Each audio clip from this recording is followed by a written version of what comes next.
Robert Colescott's works of art make you, quote, choke on your giggles. Colescott's got you exactly where he wants you. Well, we welcome the very talented, oftentimes controversial, but certainly never boring, Robert Colescott to the Noon Show. Welcome, sir. Thank you, Steve. Very glad to be here. We say controversial. We say it also makes you laugh and makes you think. You tell us, you describe what you do. What is your art all about?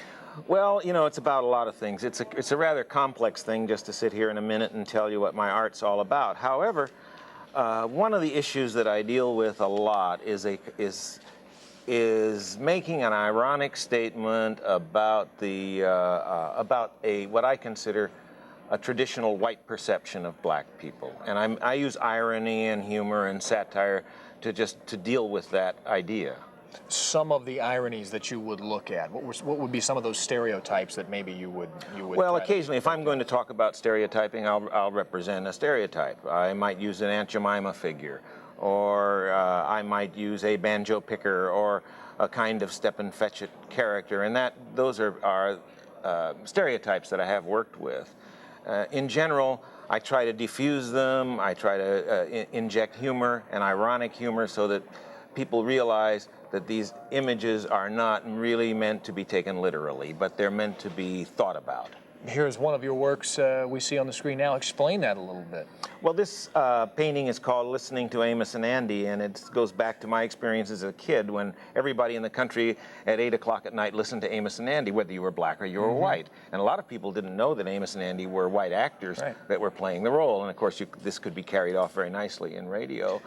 As you depict characters of your own race there, again, ironically, satirically, have you run into some problems from other blacks saying, the way you're depicting us, Robert, for crying out loud, give us a break here? Well, I occasionally get that, not as often as one might think, or not as often as the press sometimes makes it out. In general, I think people get what I'm after. A lot of very, very intelligent people come to see my show. A lot of people who don't know a lot about art come to see my show. In general, they seem to be open and willing to laugh a little and to get some understanding of what I'm about. We talked a moment ago when your show opened, I guess, back in Akron. Before it opened, there seemed to be some controversy, but you said that once the people came in and saw and you talked to them, it kind of diffused that. Yeah, once the show actually got there and people saw that they were faced with a work of art, they were really looking at artwork, and that these paintings were large, sensuous objects that they could enjoy visually, they gave it a second look. And I talked to people there, and I talked about the fact that they're not meant to be taken literally, and that the paintings largely are not about black people, but about a perception of black people. And in general, we had a ball. It ended up being a very, very positive thing for the museum and for the community and for me. In general, look, this is one that I have seen before, as a matter of fact, and I find this one to be a very funny piece. This is it George Washington Carver crossing the Delaware? It's George Washington Carver, ironically crossing the Delaware, and it comes out of my experiences in school, studying history when I was a kid in the 30s, and the fact that there was this little page in the back of the book talking about black contribution, and they had a couple of heroes for us. And at the same time, the media presented us with images that were very negative, step and fetch it, Aunt Jemima, and so on. And so this statement in the painting is really about that dichotomy between the one heroic figure and then who was used as a kind of token, and then all these other menial people that were the general representations of black folks. Well, the work is just terrific, and you really do have to see it to appreciate it and to understand it. The number you see on your screen right there, this Saturday, June 3rd, the Seattle Art Museum supporters will host a benefit called the Artists Studio Tour, where you can meet and talk with some Seattle area artists in the place that they work. And for more information, you can call the number there, 625-8900. And in the meantime, go and enjoy Robert Colescott's work, because, again, it will will make you laugh and will also make you think. Thanks for joining us today. We laugh and we Appreciate cry it. about the same things. Yes, we do, don't we? Okay. Thank you, sir. Thank you, Steve.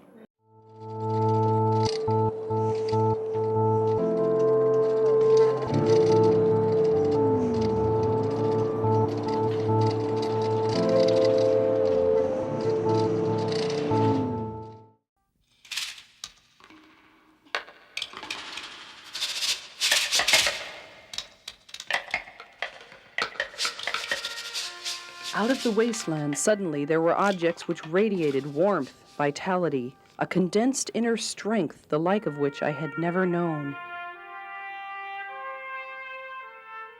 Her name was Katherine White, and she collected African art, more than 2,000 works of art in 2 decades.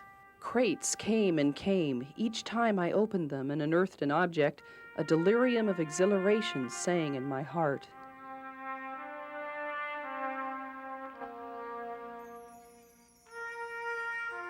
Suddenly, African art came to her as this ultimate inspiration, and she mainlined it for 20 years, gave up a lot to do it, but that was the goal she set, and she really achieved a lot. In 1980, just a year after she had moved to Seattle, White died at the age of 51. Her wish to leave her collection to the Seattle Art Museum was fulfilled with the help of the Boeing Company. Compared to if she gave it, I think, to the Metropolitan or to Detroit, it would be one collection among many, whereas here she knew she would be in the spotlight. And I think that was part of the enticement. And she knew this new building was coming. And so it would be a pivot point in the new building, and it has proved to be.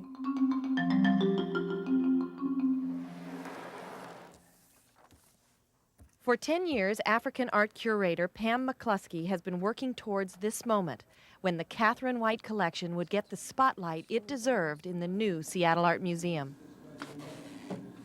First, there was the task of selecting and grouping the works that would be displayed.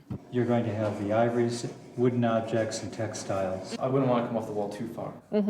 Oh yeah, to support it, because all of them... Then the enormous technical challenge of mounting an exhibition of 300 delicate objects. You can see how someone sat upon that enough. And finally, the search, with the help of dozens of African artists and historians, for ways to bring the art to life. We've been gathering together videotapes of performances that we're going to show just straight with music, no narration, to give people just a short hit of what it's like to be in the middle of a performance. Often when I see African art in other installations, it tends to be treated like toxic waste. You know, they just put it under a plexi box and say, this is hovering here, but we don't know quite what to do with it. And here we're pulling open the curtain and saying, here's something to really learn about. You're absolutely equidistant with the top of Helena, so. The African collection is divided into 3 galleries. The first is focused on art of the individual, textiles, jewelry, the trappings of status and royalty. In this case, a king in the highlands of Cameroon. We have a wealth of imagery from that kingdom, including the throne that would stand behind the young male ruler and was kept throughout his life, depicting his queen mother, his mother who stood looking over his shoulder every time he was presiding over difficult situations. The second gallery is devoted to performance art, including masks weighing up to 60 pounds each and often worn by a young man in a rite of passage ceremony. But he has to come out with this massive weight on his head and jump over a mound of earth and perform exquisitely, or the elders know the young men are not prepared to shoulder all the responsibilities of life around them. In the third gallery are statues, some, like this figure from the Congo, endowed with political and legal powers. If an agreement was made, a pact was agreed to, a treaty was signed, instead of legal documents, what would be taken was a nail, and it would be pounded into this image who stands with his hands on his hips, ready to take it, and he becomes a recording device that forever after is known as holding that element of agreement.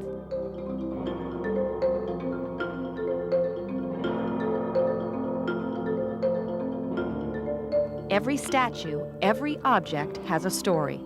It was Katherine White's dream that someday we would hear them all. I found my closest friends in the silent, upright, power-hovering figures and closed faces of Africa.